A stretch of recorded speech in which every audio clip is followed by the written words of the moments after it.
Okay, we are now registering. So let me share the screen.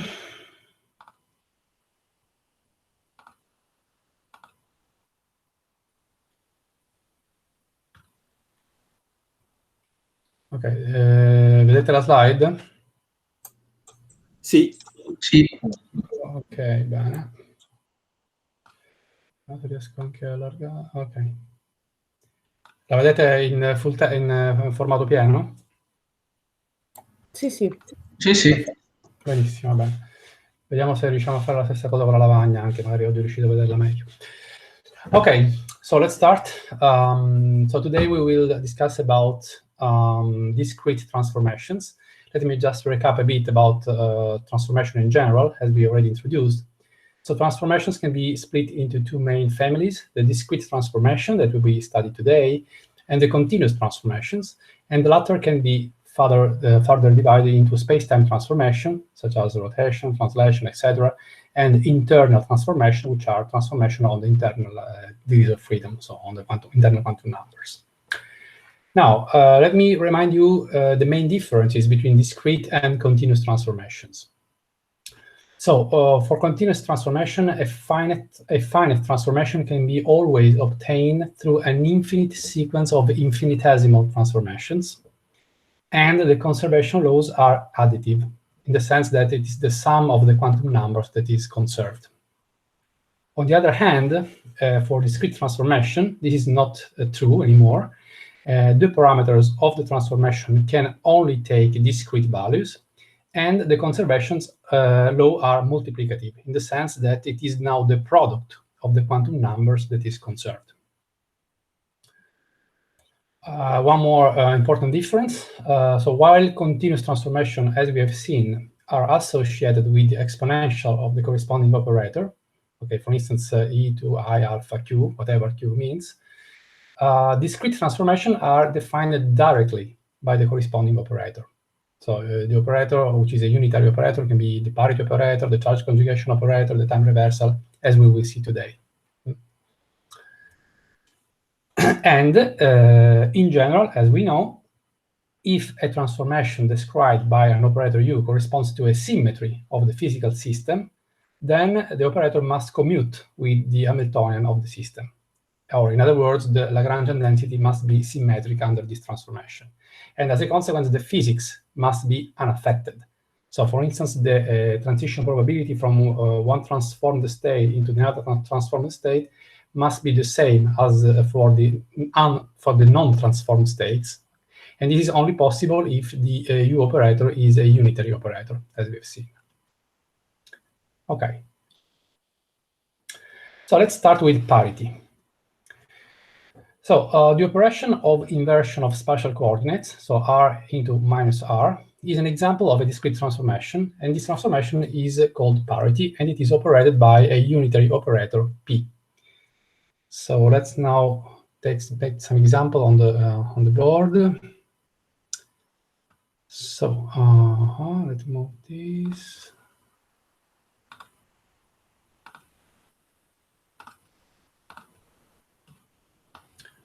Ok, vedete la finestra, la lavagna a schermo pieno? Sì. Ok, vediamo, forse così è più chiaro anche per voi. Okay, so so let's see what now the parity operator does on a wave function or on a spinor in particular. So we act our operator on a wave function, which is function of space coordinates r, and as a result of this operation, we get the wave function with the inverted coordinates minus r. Of course, one can apply this twice. So when you do this twice, p squared over psi r. This corresponds to p that acts on p over psi r. That is p on psi minus r, because now the first operator has already acted on the wave function. And then we apply it twice, so we get back to the original wave function. Okay. So obviously, this corresponds to say that the square of the parity operator is just the identity matrix, and so the eigenvalue of the squared operator can only be 1. And as a consequence, the eigenvalue of the p operator can take two values, either plus or -1. So let's now provide you a couple of examples. So let's consider the case of P even. P even means a wave function with eigenvalue of parity +1. The most simple case one can think of is the cosine. So if psi of x is the cosine of x, then you apply the parity operator over psi. It is cosine of -x, but the cosine is an even function, so this is equal to the cosine of x, which is, again, psi. So in this case, the eigenvalue equation for the parity operator in this very specific case is this one, p psi equal to +1 psi. So the cos theta or cos x function is a parity even function with eigenvalue of parity +1. Let's take the odd case, p odd, where now the eigenvalue corresponds to -1. Obviously, the example is the one of the sine. Suppose that psi x is now the sine of x. Now you apply the parity operator to get sine of -x. Now, the sine function is an odd function, so this corresponds to minus sine of x. And so this corresponds to minus psi of x. And so in this case, when you apply the parity operator on psi, you get a -1 as eigenvalue. And then there are also cases with without a definite parity. So let's consider the case psi equal to cos x plus sine of x. Now, when you apply the parity operator on top of this function, you get cosine of -x plus sine of -x, which is cosine of x minus sine of x. And this is different than the original wave function, okay? It is just not plus or minus psi.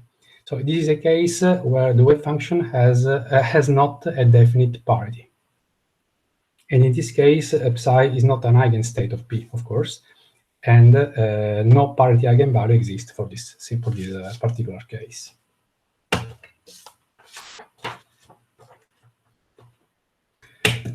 Okay, let's get back to the slides.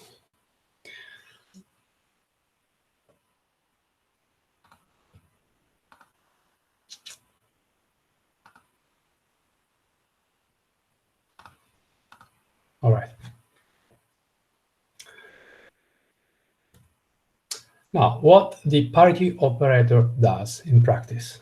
So it does invert the spatial coordinates, r into -r. For the same reason, it also inverts the direction of motion, so the momentum goes from p to -p. It does not invert the flow of time, so time remains the same, and also does not invert the angular momenta, because angular momenta are cross product of position and momentum. They both change sign, so in the product you get back to the original momentum. Okay. The angular momentum does not change sign, and in particular, this also applies for the spin, of course. Now, in general, a vector, position vector, momentum vector, electric field, whatever, will be inverted under parity transformation, while the cross product of two vectors, for instance, the angular momentum, magnetic field, etc., will not change. And the latter are called, indeed, the pseudo-vector or axial vectors.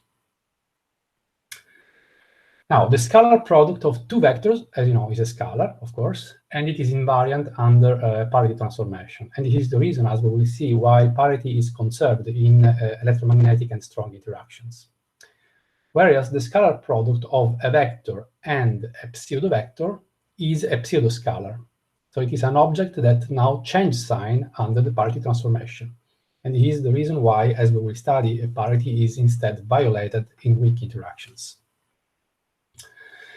So let me now derive the form of the parity operator acting on a Dirac spinor. So let's move back to the blackboard.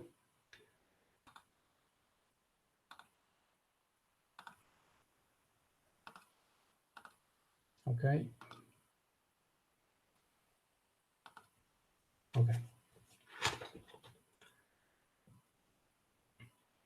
So suppose that psi of t, x, y, z is a solution of the Dirac equation. This solution of I gamma mu d mu minus m psi equal to 0. So we can make these more explicitly. So here we get I gamma 0 d psi in the t plus I gamma 1 d psi in the x plus I gamma 2 d psi in the y plus I gamma 3 d psi in the z minus m psi equal to 0. Okay, so this is the Dirac equation in the explicit form. Let's now consider the parity transformed spinor. So let's now apply the parity. So this we call equation 1. Let's now consider the parity transformed spinor. So we apply the parity operator on our original spinor, t, x, y, z.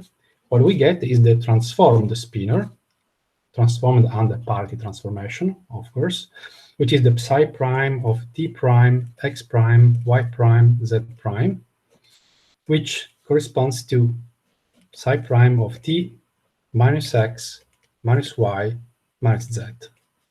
So the time remains unchanged, but the spatial coordinates are now inverted. Let me apply again the parity operator over psi prime. So we get the parity operator over psi. So this is p squared psi, and as we have seen, this is just the identity. That is just psi. So we can invert now this to get psi as the parity operator acting on the transformed operator, or transformed spinor. And this we call 2. Now, let's now substitute. Sorry, let me call this 2 because we also need in this 3. Okay. So, so let's now substitute 3 into the Dirac equation 1. Okay. And we also multiply, okay, this we do later. So we substitute 3 into 1. So what we get is I gamma 0 p the psi prime in the t plus I gamma 1 p the psi prime in the x plus I gamma 2 p the psi prime on y plus I gamma 3 p the psi prime on z minus m p psi prime equals 0. Now we multiply this equation on the left by gamma 0, and we remember now that x prime is equal to minus x, y prime is equal to minus y, z prime is equal to minus z, and t prime is equal to t. So let's now use these and multiply on the left by gamma 0. So we get I gamma 0 p the psi prime in the t prime. Now we get a minus sign because of the coordinate transformation.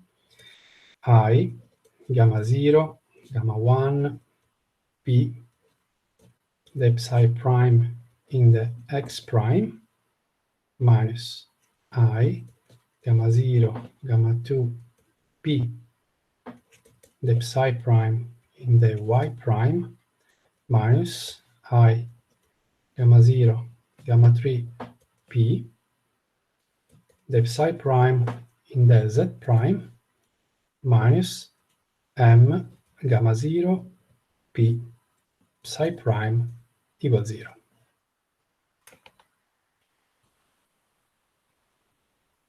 And let me call this equation 4.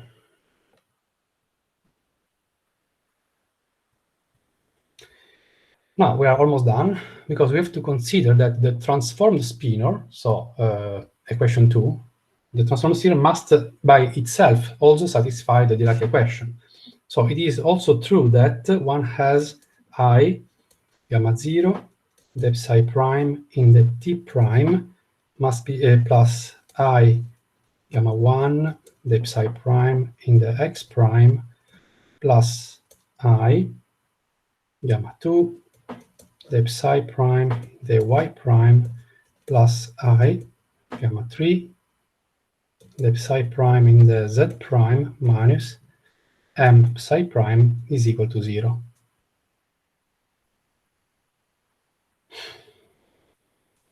And this we call 5. So let's now compare the last two equations, 4 and 5. Okay, since they both must hold, then this is only possible if, just pay attention to what I'm putting here in parentheses. Sorry, I forgot to make there was one more passage here. Sorry for that. So what we need here is that to apply the anti-commutation of the Dirac matrices. So we have to apply that gamma 0 gamma k is equal to minus gamma k gamma 0. Okay, so let me just adjust the equation for here. So this means that we have to swap the order of the gamma matrices and change sign. So this will be a +1, a plus, and this is 1 and 0. This is a +1, and this becomes 2 and 0. This is a +1, and this becomes 3 and 0. Okay, the rest is the same. So now you can compare equation 4 with equation 5, and the two agree if gamma 0 p is the identity.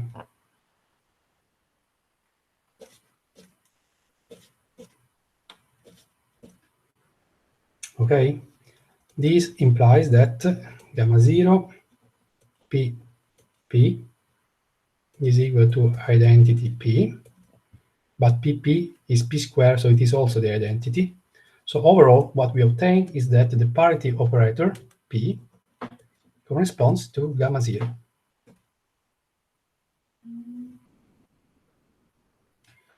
And so when you apply the parity operation on a Dirac spinor, you start from your untransformed spinor, you get your parity transformed spinor, which is p over psi, and this corresponds to gamma 0 psi.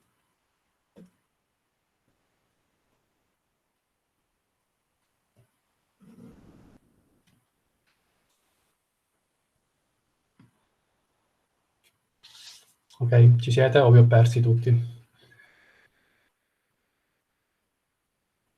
Può aspettare solo un attimo? Certo, certo. Grazie.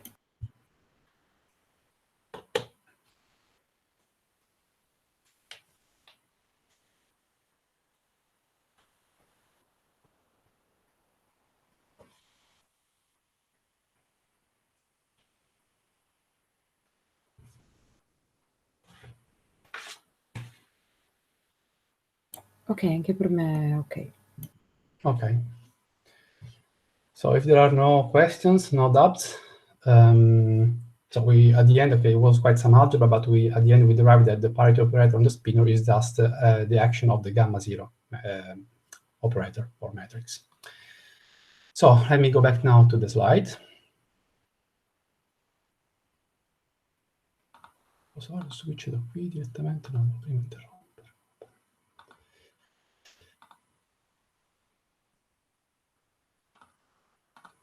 Okay, we are back here.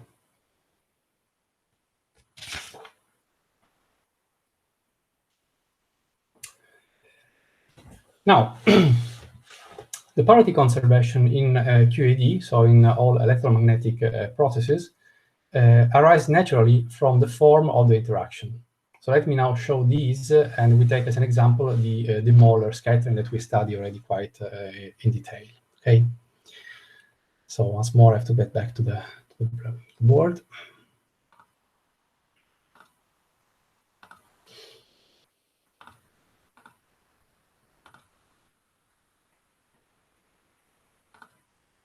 Okay.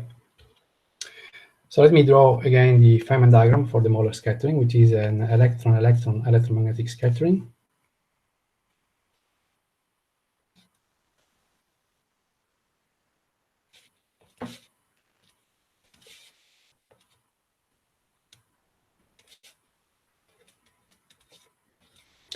We have the four momenta, P1, P2, P3, P4.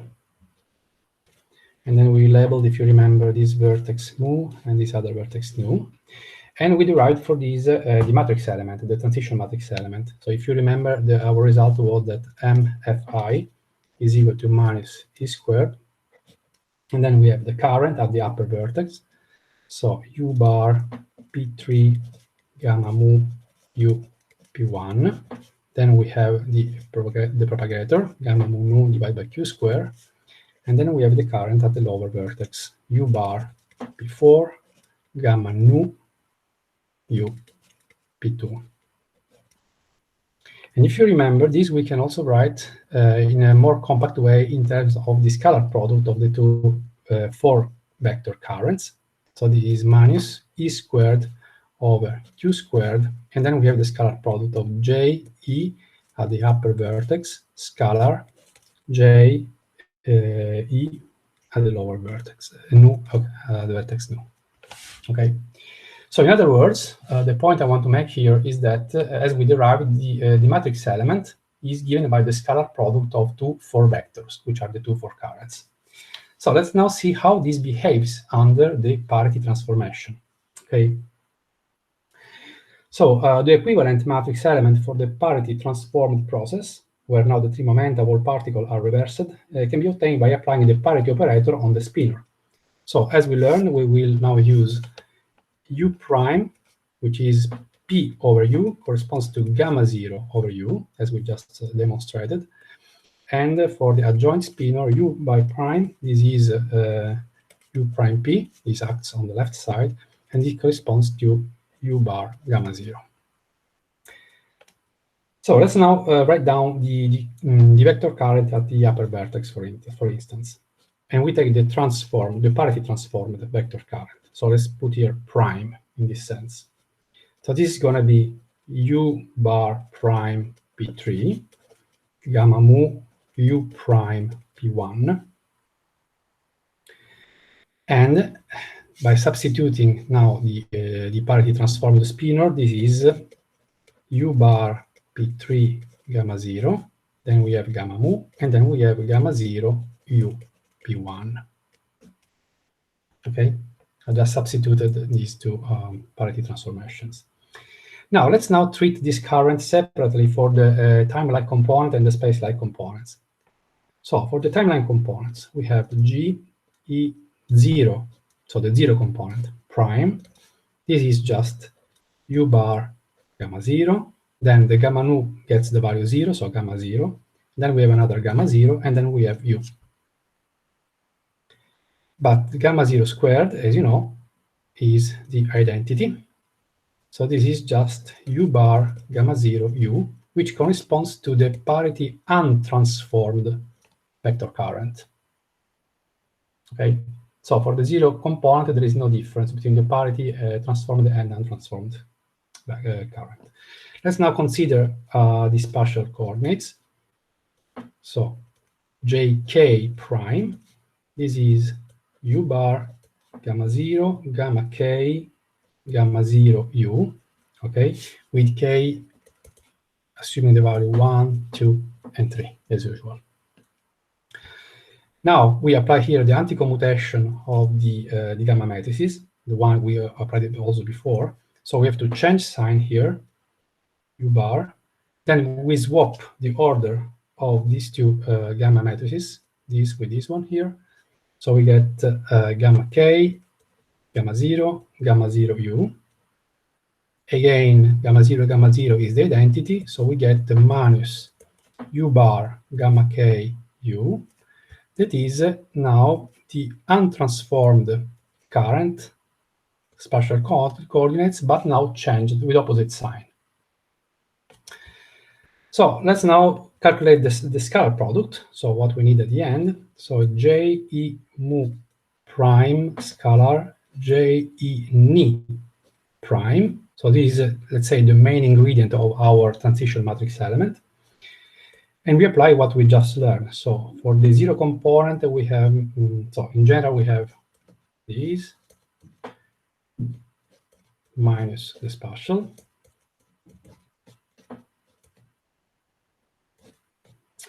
now we substitute what we just got. So the time component remains the same, and the spatial component change sign, but they do in both cases, of course. So when you take the product, nothing changes at the end because the two minus sign cancel each other. So this is J0E, J0E minus JKE, JKE. That is nothing else than the untransformed scalar product of the two vector currents.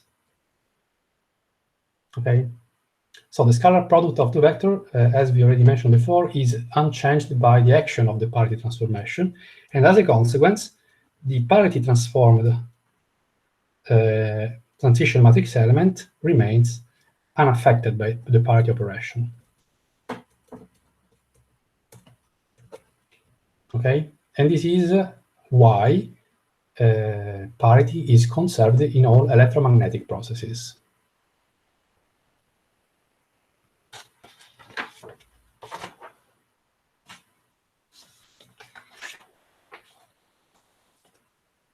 Ci siete?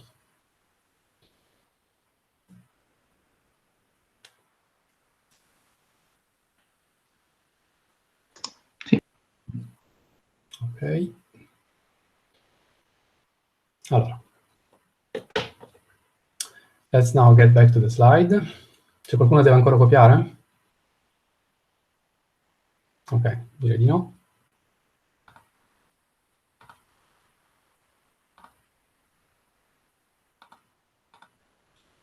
So we were at this point here.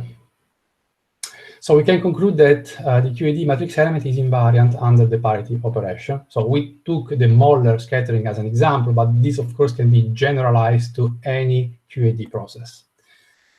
Now, more in general, the terms of the Hamiltonian or of the Lagrangian, which are related to the QED interaction, are invariant under parity transformation. And we can say, therefore, that parity is conserved in electromagnetic interactions. What about strong interactions? Now, as we will study, also the structure of the currents in QECD is the same. Is always in the form of a vector current, U bar gamma mu u. Okay, and so we will not show this again. But since the parity conservation is related to the current obeying of this shape, a vector current, then we can immediately say that parity is also conserved in strong interactions. On the other hand, as we shall see, of course, weak interactions have a different structure of the vertex interaction, so they have a different structure of the currents, and these result in a non-conservation of parity in weak processes, and this we will study at the proper time. Now, a particle can be in an eigenstate of parity only if it is at rest. And a system of particles can be a parity eigenstate only if it is in its center of mass system, so where the total momentum is 0 by construction. Now, it is important to add that each elementary particle, so leptons, quarks, whatever, has an intrinsic parity. And the intrinsic parity of a Dirac fermion is obtained by the action of the parity operator on the spinor corresponding to that fermion at rest. So let's go back now to the blackboard.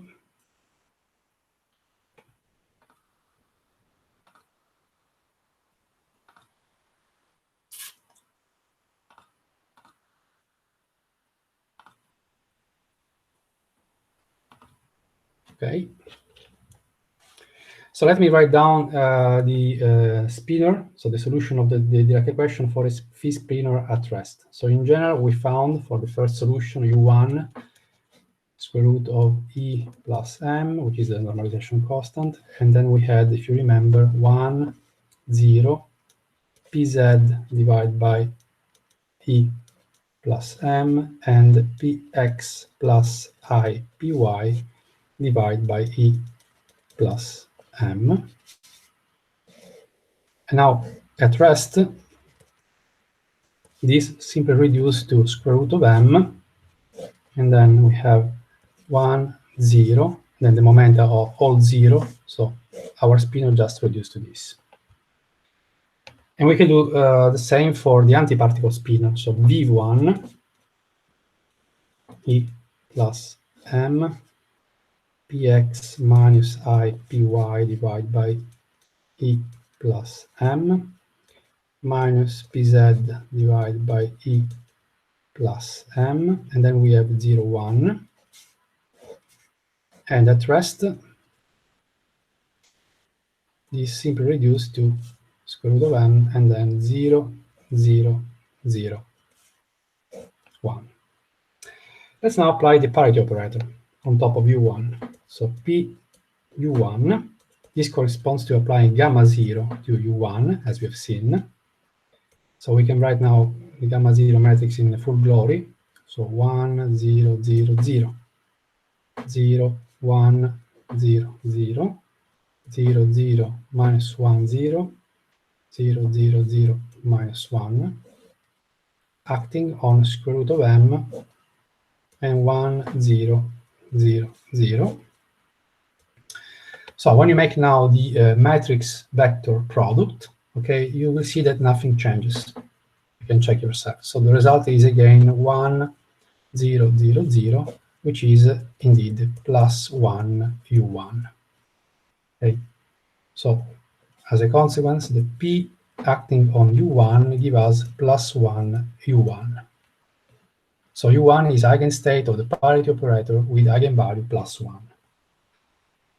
Then we can do the same for the antiparticle spinor, gamma 0 V1. It is, okay, the same matrix, square root of M with 0, 0, 0, 1. This turns out to be square root of M 0, 0, 0, minus 1. So we have to change sign here. So this corresponds to minus 1 V1. So in other words, V1 is eigenstate of parity with eigenvalue minus 1. And then you can repeat the exercise for the other two solutions of the Dirac equation, and what we will find is that P over U2 is also plus 1 U2, and P over V2 is again minus 1 V2.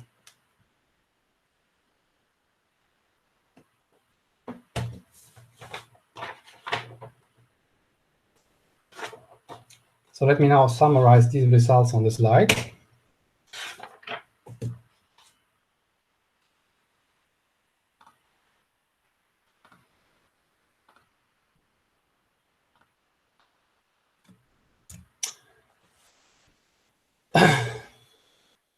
So one finds that the intrinsic parity of a fundamental spin half particle is opposite to that of a fundamental spin half antiparticle. Okay, so we get opposite eigenvalue for the two particle solutions with respect to the two antiparticle solutions.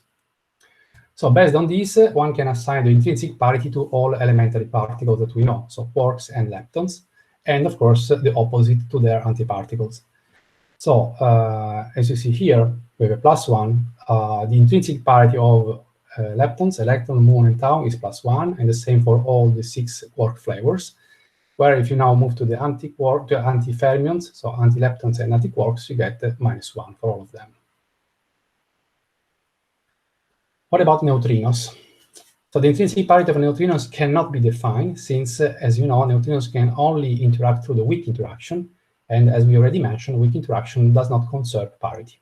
So we cannot assign an intrinsic parity to the neutrinos for this reason. What about now baryons? Now, the baryonic number of a given physical state is defined as the number of baryons minus the number of antibaryons. Okay? And as we will also see later on, this quantity here, this quantum number, B, is conserved in all interactions. Whatever interaction, weak, strong, electromagnetic, B is always conserved. And to ensure the conservation of the baryonic number, baryons can only be produced in pairs. Okay, so you can only produce a pair of such that overall the baryon conservation is fulfilled. Okay, so the baryonic number in the initial state must be equal to the baryonic number in the opposite state, in the final state. But the same also must apply for the parity, at least for electromagnetic and strong interactions, as we shown before. Okay, So parity conservation in strong and electromagnetic interaction requires that baryons and antibaryons must have opposite intrinsic parity, okay? Such that the parity of this object here is overall 0, okay? So the final state parity corresponds to the initial state parity. Otherwise, parity would not be conserved, okay? So the message here is that the baryons and antibaryons must have opposite intrinsic parity. Now, the choice of the actual sign of the intrinsic parities of baryons or antibaryons is only a matter of convention. And the convention is that to assign a +1 to the baryons and a -1 to the antibaryons.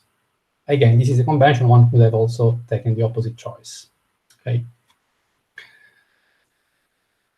Okay, let's now derive the eigenvalue of the parity operator for a system of n particles.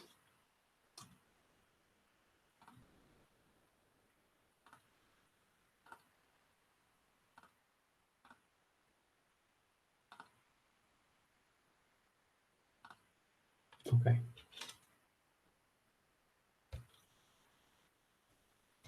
So as we have studied in the last lesson, the inversion of the spatial coordinates, so r into -r, which is indeed the case of the parity transformation, can be translated into polar coordinates in theta that goes into theta prime equal to pi minus theta, phi that goes into phi prime equal to pi plus phi, and r that goes into r prime equal r.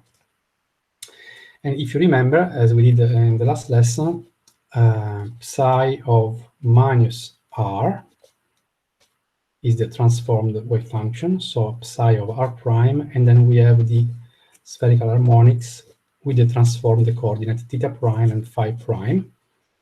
And we showed last time that this corresponds to psi r minus 1 to the L, the untransformed spherical harmonics. And so, in other words, this corresponds just to -1 to the L psi of r. Okay? So the symmetry of the wave function for spatial inversion, which is indeed the parity of the wave function, is simply given at the end by this -1 to the L factor. Okay? And so this is equal to +1. This corresponds when L is even. And this corresponds to even parity. Or to -1 when L is odd. And this corresponds to odd parity.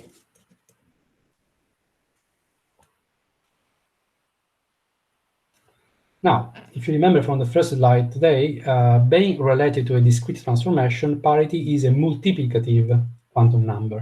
So the parity of a composite system is proportional to the product of the parities of the individual wave functions. And to compute the parity of a system of n particles, one has also to consider the intrinsic parities of each particle of the system. So let me write down the eigenvalue equation for a wave function of a multi-particle system. So we have R1, R2, Rn. So when you apply parity, you get the transformed wave function. It is minus R1 minus R2 minus Rn. But you also have to take into account the intrinsic parities of all your particles. So intrinsic parity of particle 1 times intrinsic parity of particle 2 times intrinsic parity of particle n. But now your transformed wave function is nothing else than -1 to the L of the untransformed. So overall, this is P1 times P2 times Pn times -1 to the L dot times the untransformed multiparticle wave function.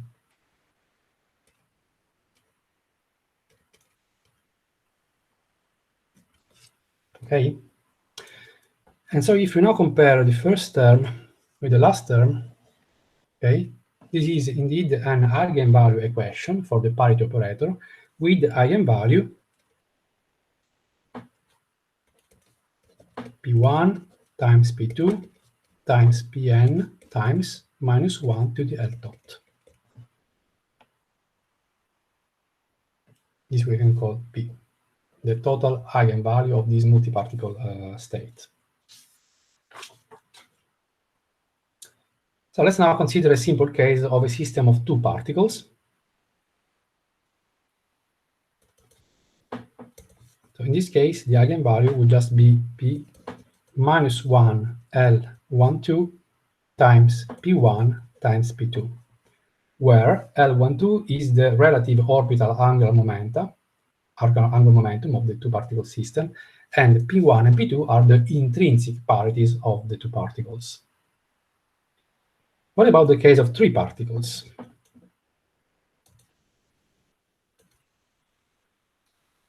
So for three particles, one has, of course, minus 1, and then we have L dot P1 times P2 times P3.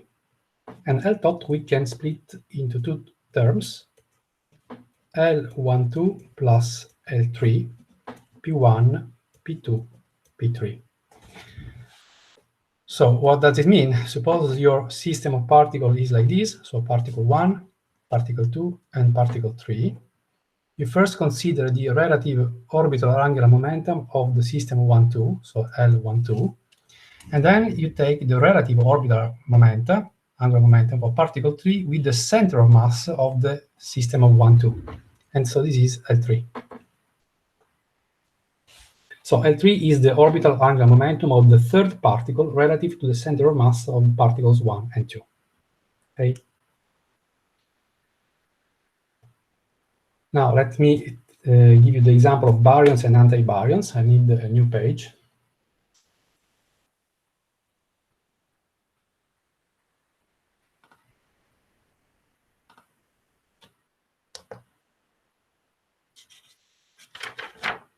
Okay. So let's consider the case of baryons. As you know, baryons, and as we will study next week, are bound state of three quarks, Q, Q, Q. Okay. So the parity eigenvalue of a baryon at rest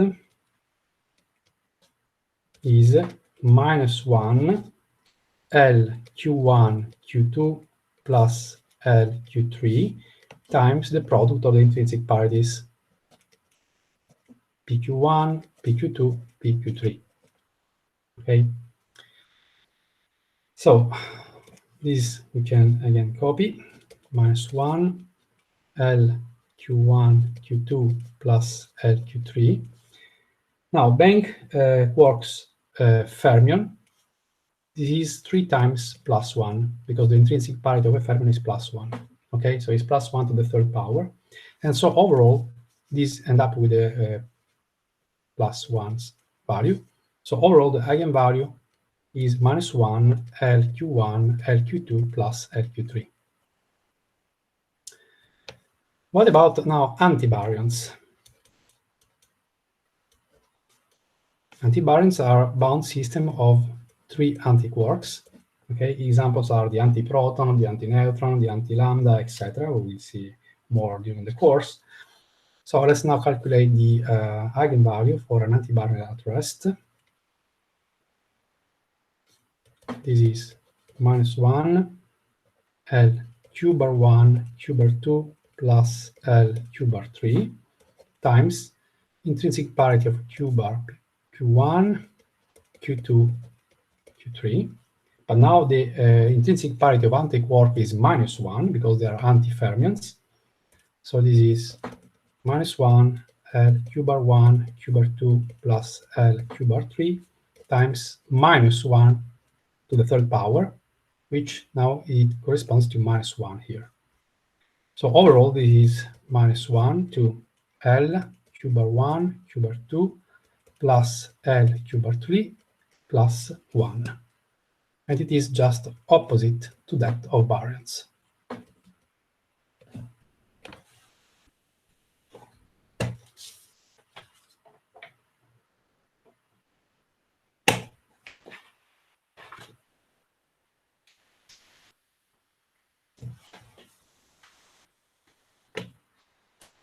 All right. Now, back to the slides.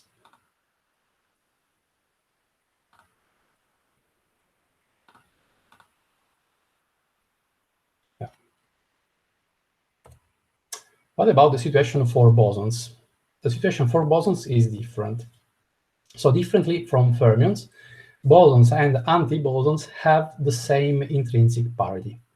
And furthermore, since they can be created alone, because there is no boson number conservation, does not exist, so their absolute parity can be defined without ambiguity, and in some cases can also be measured experimentally. Now, the intrinsic parity of the gauge bosons of the electromagnetic strong and weak force is negative. So the intrinsic parity of photon, of gluons, of Ws and Z is -1. Let's consider now the case of mesons. Mesons, as we will study next weeks, is a bound system of a quark and an anti-quark. Okay, so let's just apply the rule that we learned before. So the parity quantum number for a meson is -1 to the relative orbital angular momentum of the two, with the q bar pair, times the product of the intrinsic parity of the quark and the anti-quark. So this is +1 for the quark, -1 for the anti-quark. Overall, you get a minus sign here. So overall, your parity eigenvalue is -1 L q bar +1. This is general. Let's now restrict ourselves to the so-called low-lying mesons. So these are essentially the ground state mesons, those that come with the lowest value of L, which is 0. Okay, so if you put now 0 here, then it turns out that for all those low-lying mesons, the parity must always be negative. Okay, so this is 0, so you just get -1 to the 1. What about, for instance, pions? Pions are the lighter mesons. So the intrinsic parity of pions was measured by requiring conservation of angular momentum in strong absorption process. So we have a pion minus absorbed by a deuteron, giving a neutron pair, and by imposing that the wave function of the final state neutrons is antisymmetric because they are two indistinguishable fermions. Okay, you find the text in the books if you are interested.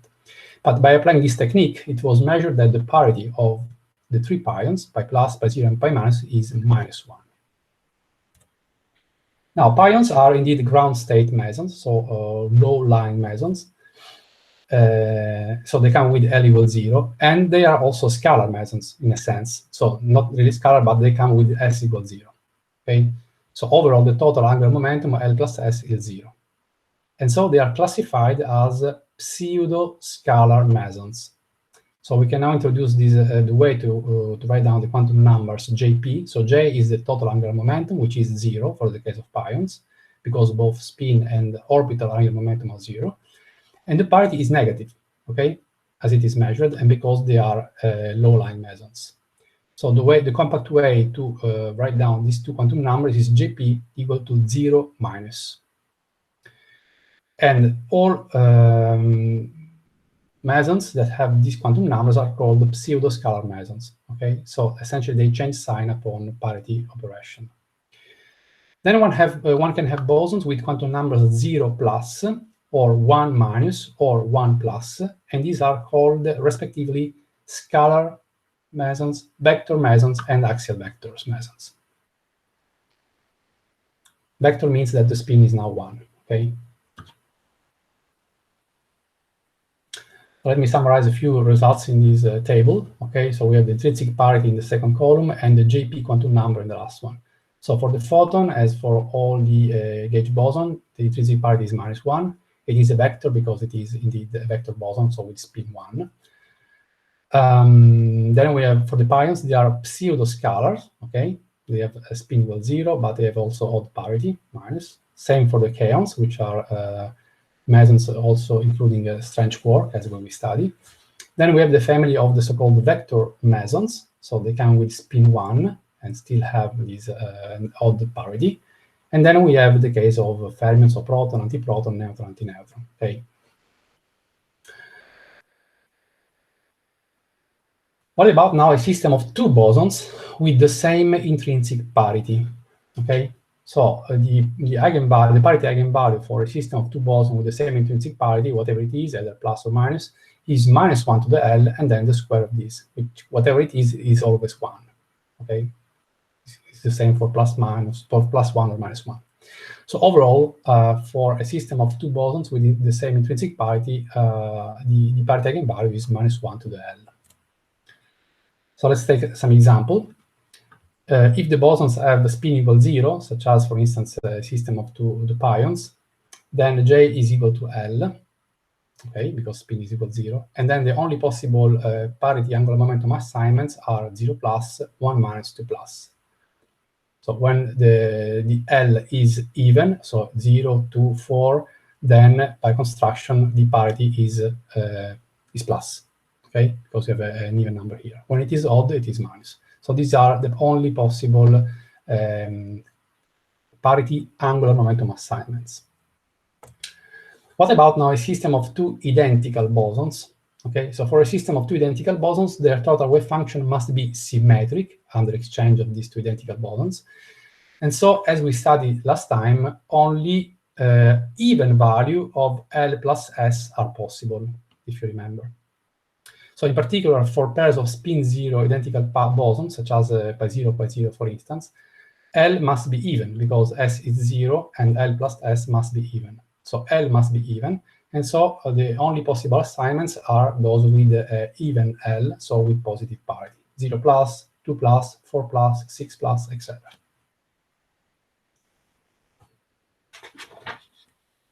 Okay, we can make a break now. So let's recombine in 10 minutes, so 10 past 10. Okay? Domande, dubbi, questions? Could you just re-explain the argument for the bosons and anti-boson intrinsic parity? Yes, let me go back here. I didn't catch that bit.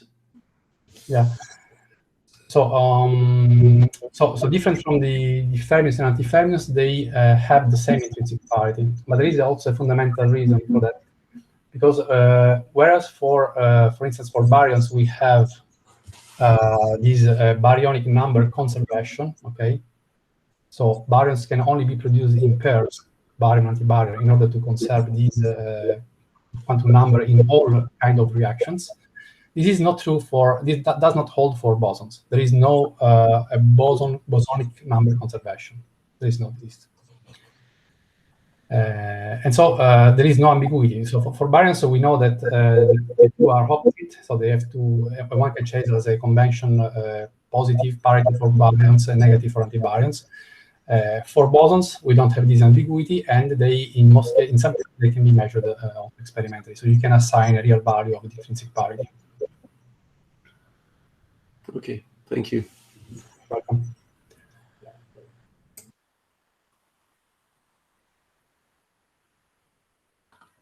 Okay, so see you in 10 minutes.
Okay, so let's start again.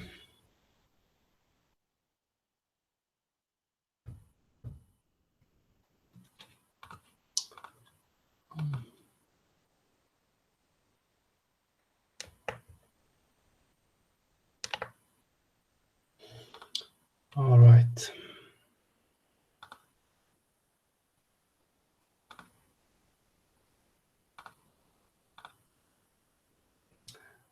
Can you see the slides?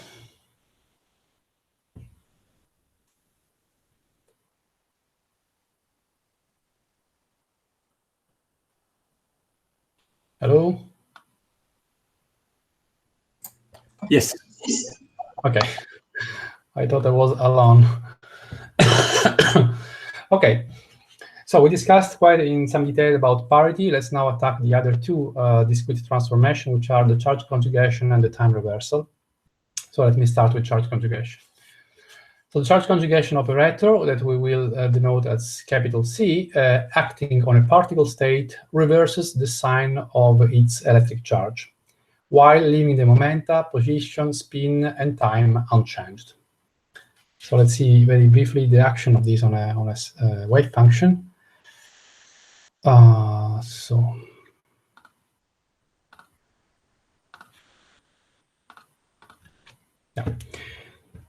Okay, so suppose we act our charge conjugation operator on a wave function of a particle of charge q, then the result will be the wave function of a particle with opposite electric charge.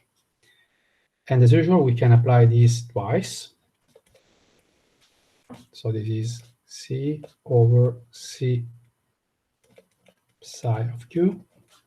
That is C psi of minus q. That is, again, back psi of q. So as we did already for the parity operator, clearly the eigenvalue equation for the squared charge conjugation operator, psi q, it must be equal to 1 psi q.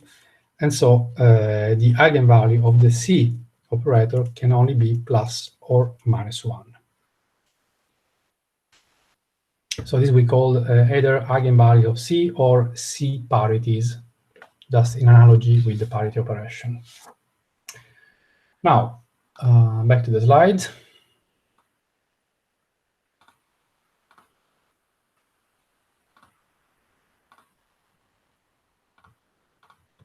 Okay. So this is not actually completely true, in the sense that the more in general, charge conjugation operation changes the sign not only of the electric charge, but of all the additive quantum numbers, electric charge, periodic number, lepton flavor numbers, etc., as we will also see in the course. Now, similarly to parity, charge conjugation is conserved by electromagnetic and strong interactions, and it is violated by the weak interactions. Let's now consider the charge conjugation operator acting on a charged particle. So consider the case of a proton, of an electron, or of a pi minus. So, of course, what happens is that you change sign of the electric charge. So when you apply the charge operator on the proton, you get the antiproton. When you apply to the electron, you get the positron. When you apply to the pi minus, you get the pi plus. And so these cannot be, of course, eigenvalue equations, because of the state is different here. So in general, charged particles cannot be eigenstate of C. This is only possible for neutral particles that coincide with their own antiparticle. So suppose we have a generic neutral particle that coincides with its own antiparticle, then in this case you do have an eigenvalue equation where the eigenvalues can be either plus or minus 1. Just let me know that this does not apply to neutrons, because the neutron and the anti-neutron are not identical, because they have opposite magnetic dipole moment, which is respectively parallel and opposite to the spin. And so neutron and anti-neutron are distinguishable, and so this game does not apply to them. Now, what about photons? So photons are emitted by, for instance, by accelerated charged particle through the Bremsstrahlung emission. But the charged particle change sign upon application of C. And so this fact suggests that the photon which of course coincides with the antiphoton, of course, is an eigenstate of C with eigenvalue -1. And now, since C is multiplicative, because it is a discrete transformation, for a system of n photons, one has this kind of eigenvalue equation. So C n gamma is -1 to the n, okay? N is the number of photons that you have, and then you have n gamma. So let's consider, as an example, the decay of the pi0. So the pi0 meson decays electromagnetically into 2 photons with a very high branching ratio, so with a very large probability, more than 99%. Okay. And since this is an electromagnetic process, and we know that charge conjugation must be conserved in an electromagnetic process, then it turns out that C over pi0 must be equal to C over gamma gamma. Now, gamma gamma is a system of 2 photons, so this is -1 to the square, which is indeed +1. Okay. And so, by comparing now the first and the last term, we learn that the pi0 is also eigenstate of C with eigenvalue +1. What about a decay of pi0 into 3 gamma? So this is in principle possible because the charge is conserved. I mean, in principle, this could happen. However, this does not happen in nature because this would violate conservation of C parity in electromagnetic processes. The reason is that when you have 3 photons, this factor becomes -1 to 3, which gives you a -1. So you would have essentially a -1 here, which does not correspond to the C parity of the pi0. And in fact, this decay is not observed experimentally, and we only have upper limits to the ratio of the branching ratio between the pi0 and 2 pions and the 2 pions, and this is smaller than 3 × 10 to the -8. Okay. And indeed, conservation of C parity in electromagnetic process is the only rule, the only reason why this decay is forbidden in nature. What about now a system of 2 charged particles? So eigenstate of C can also be constructed from particle-antiparticle pairs, okay, which overall are neutral. Okay, so suppose, for instance, a system of a pi plus and pi minus, one is the antiparticle of the other. Overall, this object is neutral, so we can apply the charge conjugation. And when you apply the charge conjugation, the result is that the pi plus becomes a pi minus, the pi minus becomes a pi plus, and so essentially you just invert the order of the two. And as we learned, this corresponds to a symmetry of -1 to the L over the initial wave function. Okay. So the net effect of the charge conjugation operator is the exchange of the 2 mesons, and thus it coincides with the application of the parity operator, which is -1 L factor.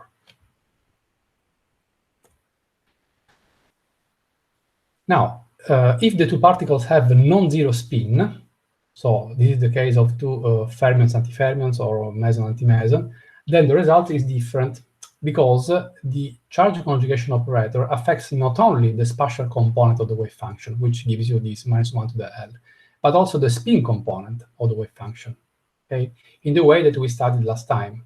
So one has also to swap the spin of the 2 particles. So let's show these in the blackboard.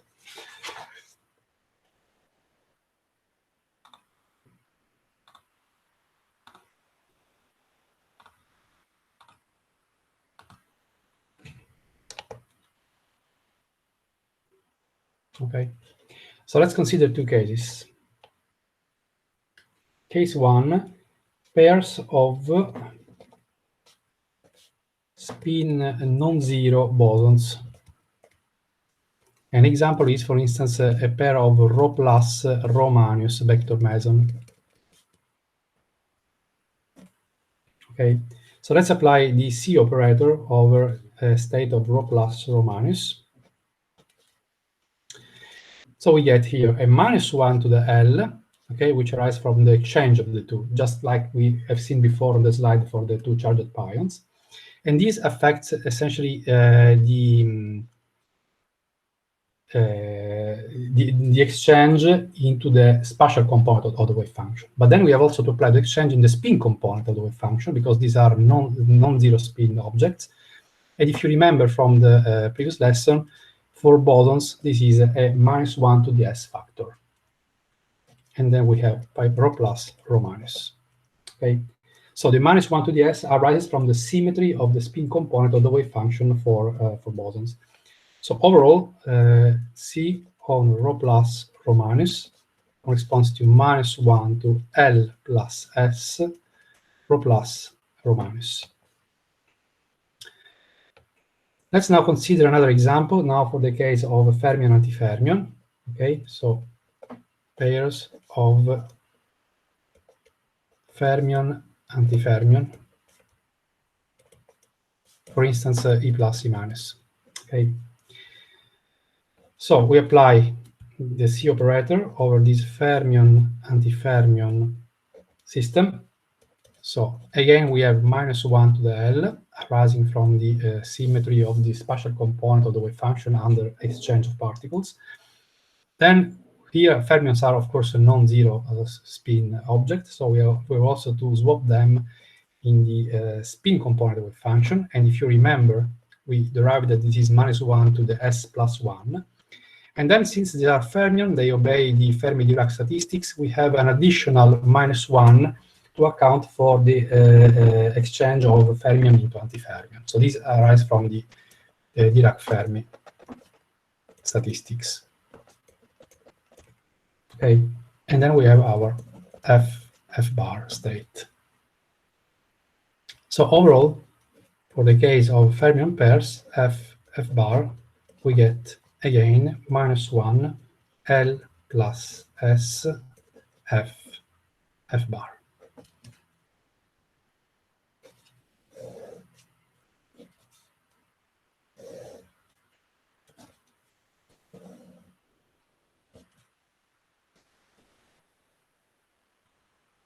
Okay.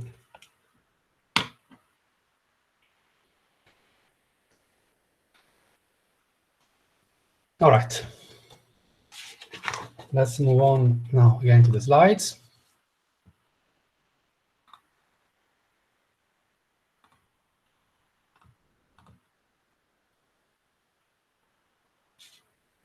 And let's now move on to the third discrete transformation, which is time reversal. Now, time reversal invariance is defined as the invariance under the transformation t into -t. Okay, and this leaves all the position vectors unchanged. Now, a physical law that is invariant under such transformation have no preferred time direction, so it holds the same in both time directions. And like P and C, also time reversal is a symmetry of the strong and the electromagnetic interaction, but it is violated again by the weak interactions. And differently from P and C, the time reversal operator does not correspond to a physical observable. And so there is no, in this case, there is no associated quantum number that is conserved as a consequence of the T invariance.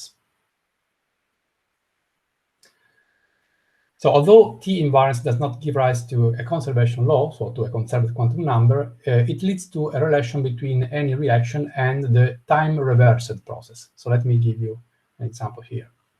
So let's consider this generic reaction, A plus B that goes into C plus D. And for each particle, we specify the 3 momenta and the spin direction, the third component of the spin direction.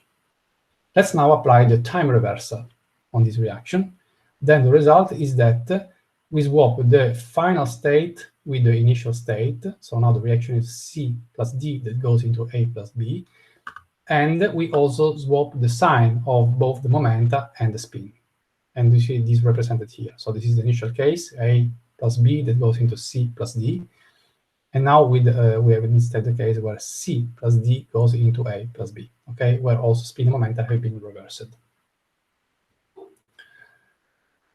Now, if weak interactions are neglected for the moment, so let's consider only a strong or electromagnetic process, then the symmetry under time reversal implies that the rates, or if you like, the cross-sections of these two reactions must be equal, okay? So if the reaction occur through the strong or electromagnetic interaction, they must get the same rate or the same cross-section, because time reversal is conserved in both electromagnetic and strong interactions. But we can get also a more useful relation between the reaction rates if one combine the time reversal and the parity invariance. So let me remind you once more that under parity transformation, the momenta change sign, so from p to minus p, but the orbital momenta, angular momenta do not, because we have a cross product with both coming with the opposite sign. So overall, nothing changes here. And this, of course, also applies as a spin, for the spin, which is a special case of orbital angular momentum, of course. Okay. So we can now transform the reaction 2 that I showed before. So we have C plus D that goes into A plus B, but now essentially we only swap the momenta sign. So we get back to the positive momenta, where the spin stays negative because they are unaffected by parity. Okay. And so overall, if both parity and time reversal are conserved in the process, then all the three reactions that I show you, so 1, 2 in the previous slide, and 3 in this slide, they must have the same rate. One can also make things easier. So let's suppose we average over the spin projection, so we only consider the momenta, okay? And then essentially the result is that A plus B into C plus D must have the same rate as the opposite direction, okay? The opposite process. They must be equal.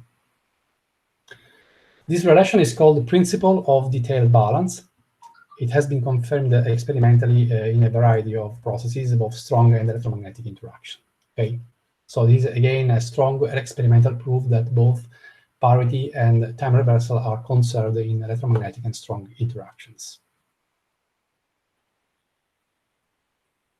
Now, let me summarize in this table the action of the parity operator and the time reversal operator on different, on a variety of different physical quantities or observables.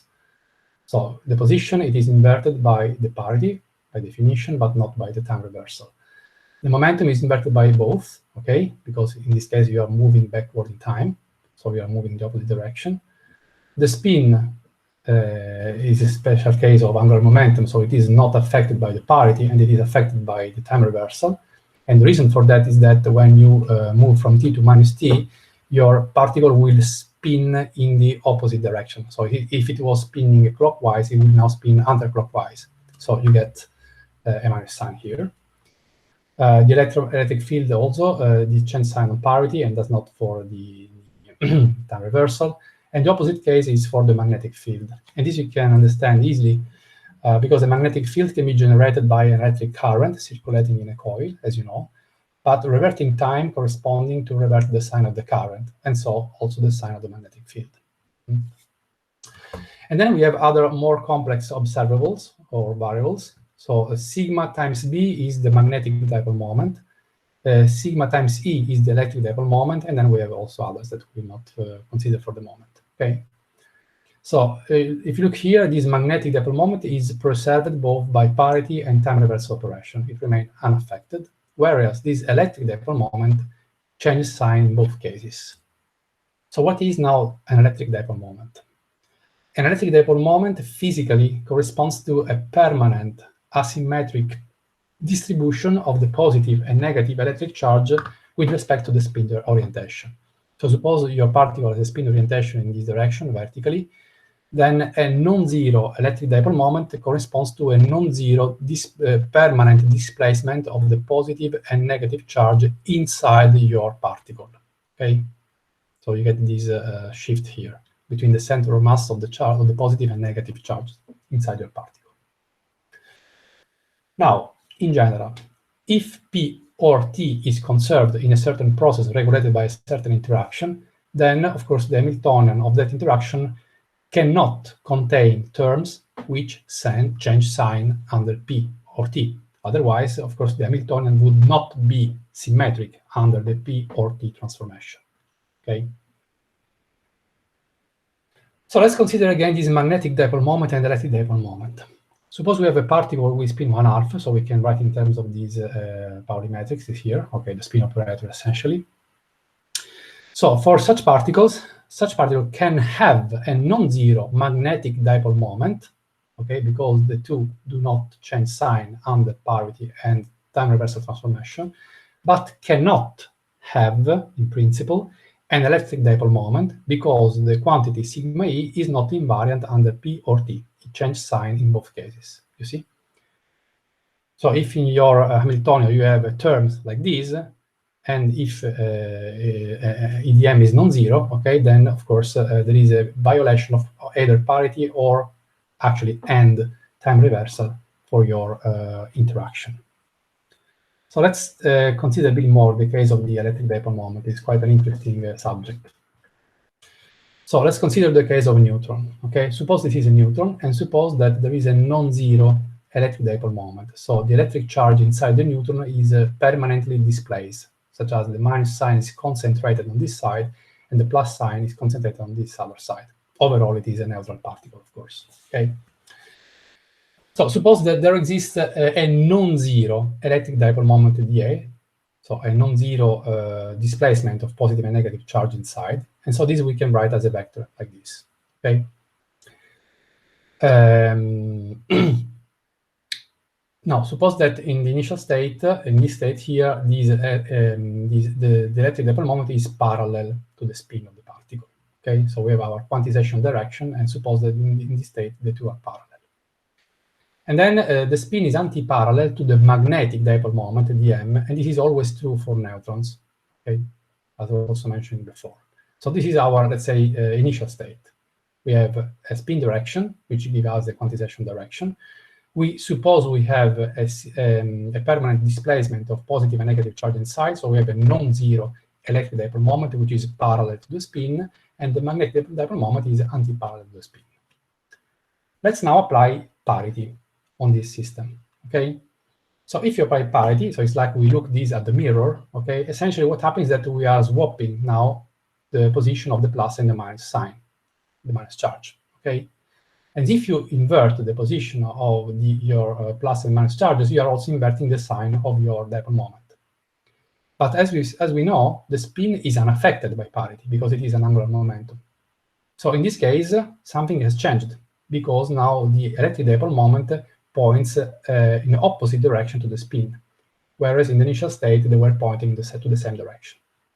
And then the magnetic dipole moment remains opposite to the spin because it's always true in the neutron. So overall, what we can see here is that in a case of a non-zero EDM, it would be possible to distinguish the original configuration to the final configuration, which is the parity mirror case. And so this would imply that parity conservation would be violated. Let's now consider the time reversal. So again, this is our initial state. We apply time reversal, so inverted the order of time. What happened? The charge distribution remains the same. It is unaffected by the flow of time. But the particle will now spin in the opposite direction, okay? And so the spin vector will now point in the opposite direction. And as always, the magnetic dipole moment has also to be opposite to the spin, so it also has to flip in the opposite direction. But again, we are in the situation where now the electric dipole moment and the spin are opposite with respect to the initial state, okay? So we can say that if this happens, so if there is a non-zero electric dipole moment, then this process is time reversal violating, okay? So in conclusion, if the neutron has a non-zero electric dipole moment, both T and P variants are violated. Now, as we anticipated before, T invariance and also P invariance, we know that it is broke in weak interaction, so weak interaction do not conserve T and P, okay? However, weak interaction are indeed weak. So this results in only an extremely small standard model prediction for the neutron electric dipole moment of the order of 10 to the minus 32 electric charge times centimeter.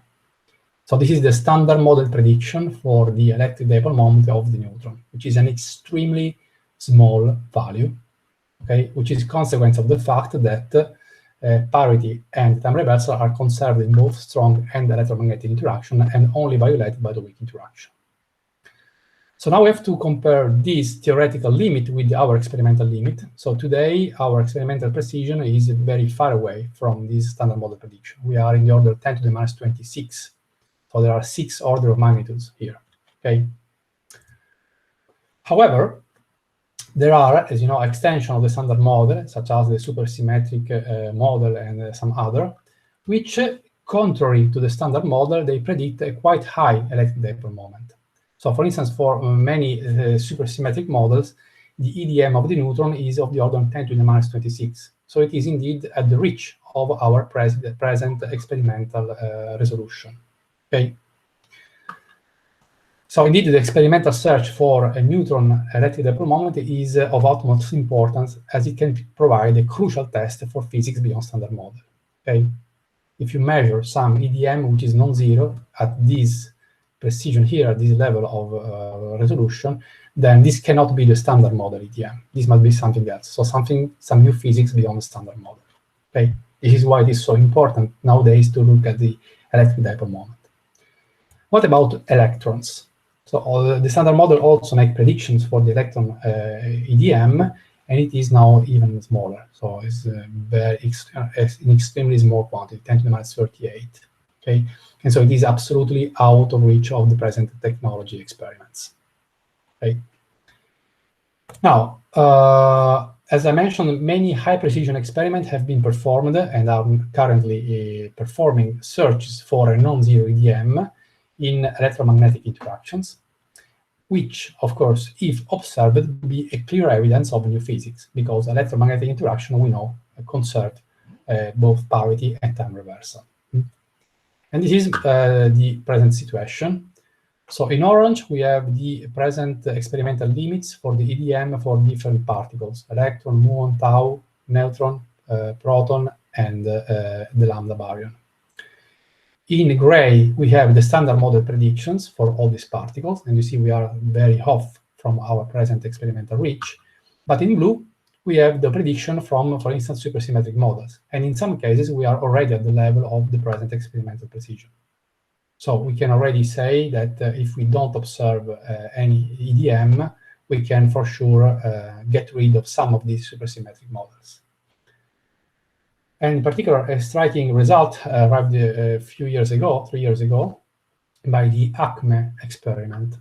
So the ACME experiment that has been performed at the Harvard University used a cryogenic molecular beam of heavy polar molecule thorium monoxide, whatever it is, okay, to measure the electron EDM. Now, the existence of an electron EDM would manifest itself as a very small energy shift in certain molecular states when the molecules are in an electric field. So the existence of a non-zero electron EDM would result in a measurable energy shift, okay? So this was the situation before ACME, okay? So essentially we have here, so here you have the value of the electric dipole moment. And we have here in gray the standard model, and so in blue we have many of these supersymmetric scenarios, okay? Which before this experiment, most of them were out of reach, okay? Now with ACME, in 3 years ago, okay, they were able to measure, to make a very precision measurement of the electron dipole moment. And this is already, it is still far from the standard model, but it already enables to get rid of all these models. So all these models can be rejected because our experimental proof is that at this level there is no electric dipole moment. Okay.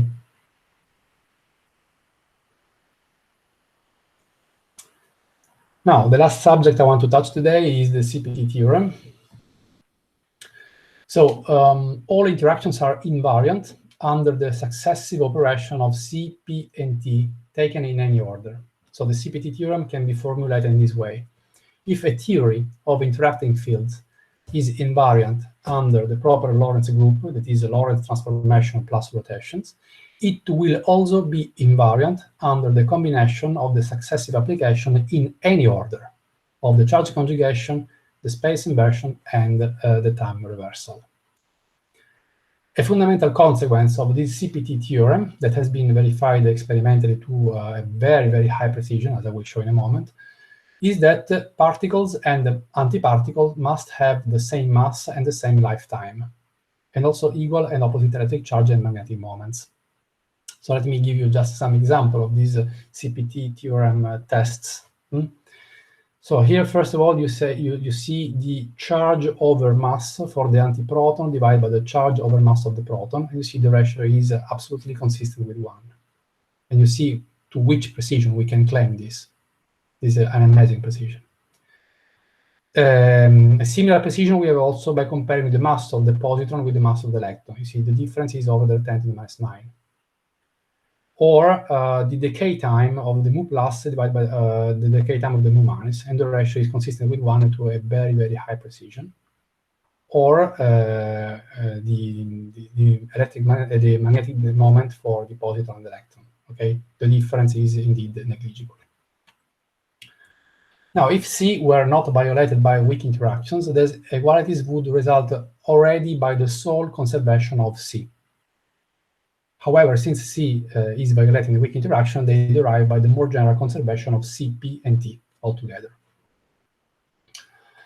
Another important consequence of the CPT theorem is that since CP is violated by weak interaction, as we will study, okay, so the simultaneous application of C and P provides a small but measurable violation in weak interaction, then by the CPT theorem, if CP is violated, then also T must be violated by weak interactions. And therefore, the search for T violating processes has acquired a great importance in the last years. And the first direct observation of time reversal violation in weak interaction has been achieved by the Babar experiment that was operated in California 10 years ago. The results has been published in 2012 by studying the evolution of entangled neutral B mesons, so B0 and B0 bar system. So as far as I know, this is the only measure so far of a time reversal violation in weak interactions. Of course, there have been many attempts also to look for possible time reversal violation in strong or electromagnetic interactions. Okay, because if you observe something like this, then again, this is a clear signal of new physics beyond standard model. So direct searches of T violation in strong interaction have been performed by the application of the principle of detail balance that I described before to forward and backward reactions. So if the strong interaction is invariant under T and P, as we assume, then the matrix element for the forward and the backward reaction must be equal. Okay. And there have been important study was done in this for this nuclear reaction, so proton over aluminum into alpha plus magnesium, that has been performed in both directions. Okay, so based on this principle of detailed balance, and it was concluded then that the amplitude of any possible T violation in this process must be less than 10 to the minus 4. Okay, so we have an upper limit here.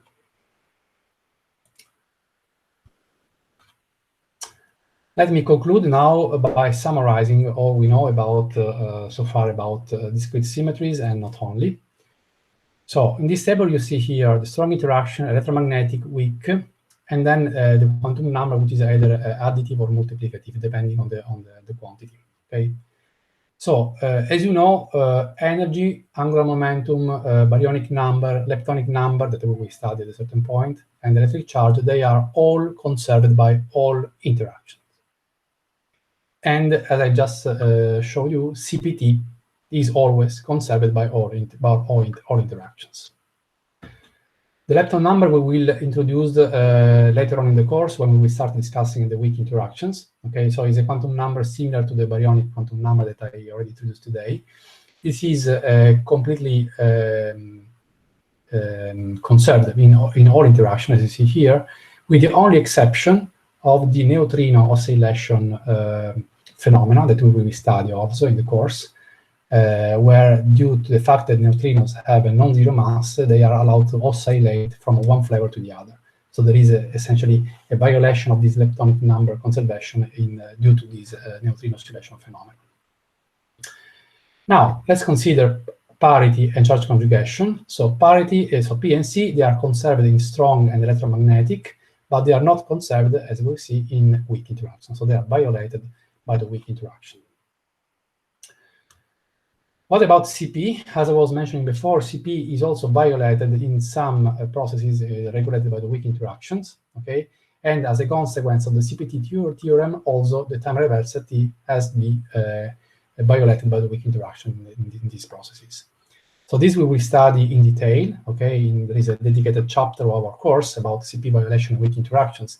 And indeed it is found that CP is violated in weak interaction regulating the case of the neutral kaons, K0, K0 bar, there is a bar here, the neutral B mesons, B0, B0 bar, etc.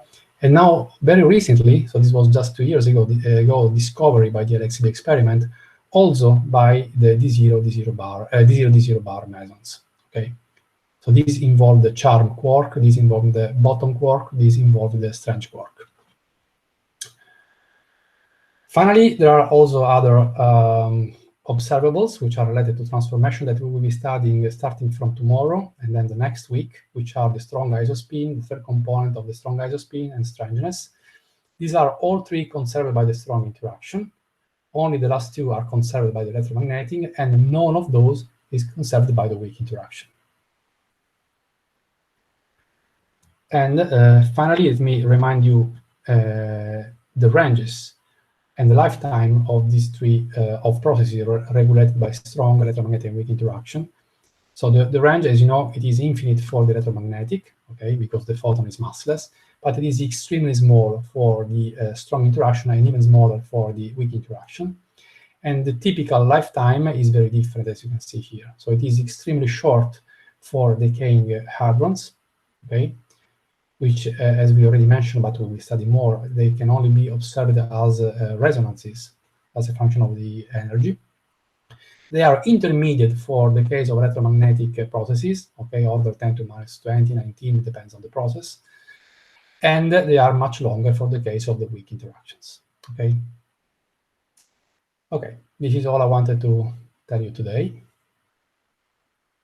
Any questions, observations?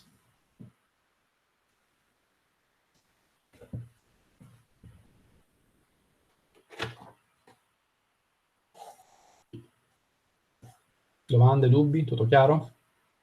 Datemi un cenno di vita. Sì, prof, tutto a posto, grazie. Ok, grazie. bene, ok, benissimo. Allora, noi continuiamo domani, faremo un po' di esercizi adesso su questa parte qui. Quindi domani, allora ve li ho già messi, lo dico in inglese perché c'è anche ragazzi stranieri. So in the slide that I upload already in the classroom, at the very end you find some exercise that we will solve together tomorrow. But of course you are free to try yourself today, okay? And then you can compare your solution with the one we provide tomorrow. And then afterwards, we will start now tomorrow the chapter about hadrons, so module 5. Ok, ci vediamo domani allora. Buona giornata, arrivederci. Buona giornata. Arrivederci. Arrivederci.